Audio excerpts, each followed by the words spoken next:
$1,000 a month. It sounds small until you actually try to build it. In 2026, most people either overestimate how easy this is or underestimate what it really takes. Here's the honest math nobody's showing you. Let's set the real numbers first. When we say $1,000 a month, we mean $1,000 net in your pocket every single month, not a one-time payday. That distinction matters more than almost anything else in this video.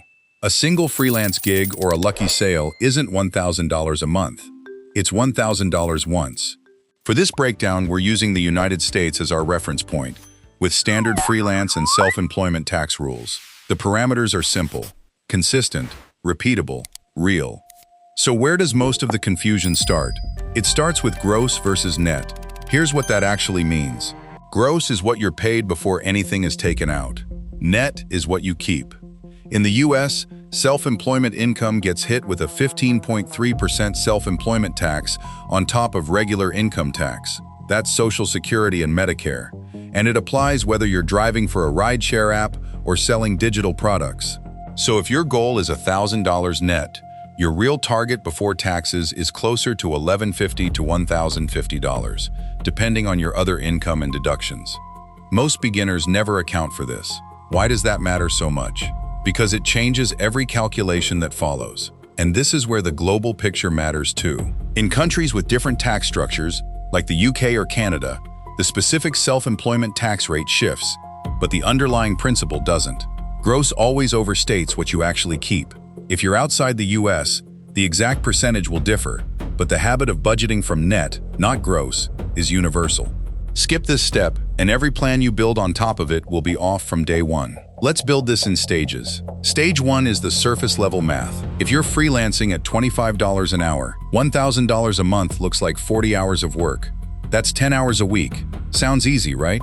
But that number assumes every hour is billable, every client pays on time, and there's zero time spent finding work in the first place. That assumption falls apart fast. Stage 2 is where reality sets in.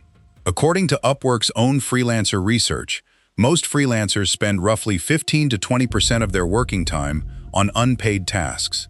Proposals, client messages, revisions, invoicing. So that clean 10 hours a week quietly becomes 12 to 13 hours a week once you include the unpaid work required to keep the paid work coming in. Still doable, but already more than the headline number suggested. Now here's stage 3, the part almost nobody talks about. Consistency is harder than volume. Earning $1,000 in one strong month is common. Earning $1,000 every month for 12 months straight requires something most side hustles don't have: a repeatable system. A client base you're not rebuilding from zero every 30 days. Freelance platforms report that a large share of new freelancer accounts go quiet within the first 3 months, not because the work dried up, but because the pipeline never got built in the first place. So what actually keeps income steady? There's also a fourth layer most people never plan for: tools and overhead. A basic freelance setup isn't free. Software subscriptions, a portfolio site, payment processing fees that typically run 2 to 3% per transaction, sometimes a co-working space, or faster internet plan. None of these are large individually. Together, they can quietly eat 5 to 10% of your gross income before you've even touched taxes. That's not a reason to avoid starting. It's a reason to budget for it instead of being surprised by it 3 months in. The Bureau of Labor Statistics has tracked a steady rise in independent and gig-based work over the past decade, with millions of Americans now reporting some form of freelance, gig, or self-employed income as part of their monthly earnings. That's not a fringe trend anymore. It's a structural shift in how people build income. But volume of people doing it doesn't mean it's easy. It means the tools and demand exist. What you do with them is still on you. Here's the data reveal. Realistic, sustainable paths to $1,000 a month tend to share 3 traits.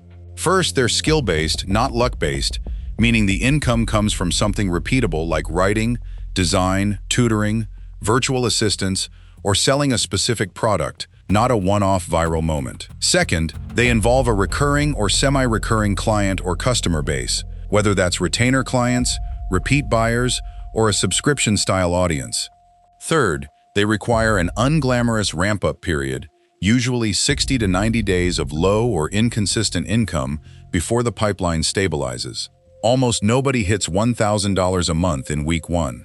The ones who get there and stay there are the ones who treated month 1 and 2 as setup, not failure. So what's the honest answer? At a realistic $25 to $35 an hour rate, once you include unpaid client acquisition time and account for self-employment tax, you're looking at 12 to 15 hours a week of actual effort to consistently net $1,000 a month, sustained over at least a full quarter before it feels stable.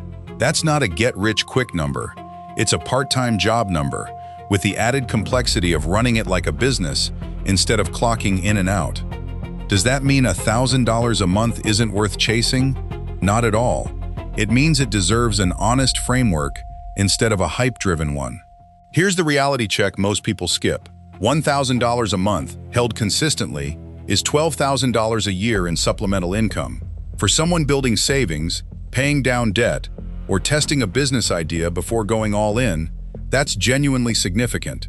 The mistake isn't the goal. The mistake is expecting it to arrive in week 1, at zero cost in time or taxes, with zero ramp-up. When you plan for 12 to 15 hours a week and a 60 to 90-day runway, the goal stops feeling like a scam and starts feeling like a plan. So bring this back to you. If you're starting from zero, the question isn't, can I make $1,000 a month? Based on the data, the honest answer is yes.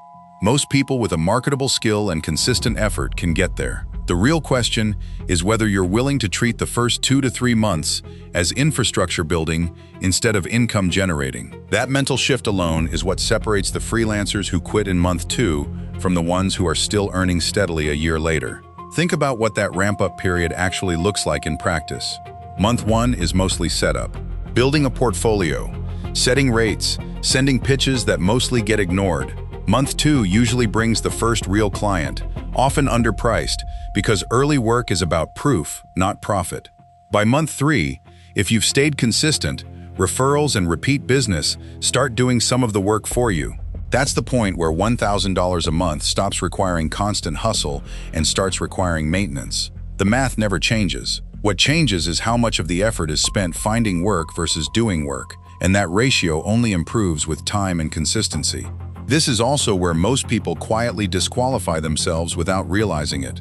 They compare month 1's income to the $1,000 target, see a gap, and assume the whole plan failed. But month 1 was never supposed to look like month 4. Judging a foundation by the standards of a finished building is where most people give up right before the math starts working in their favor.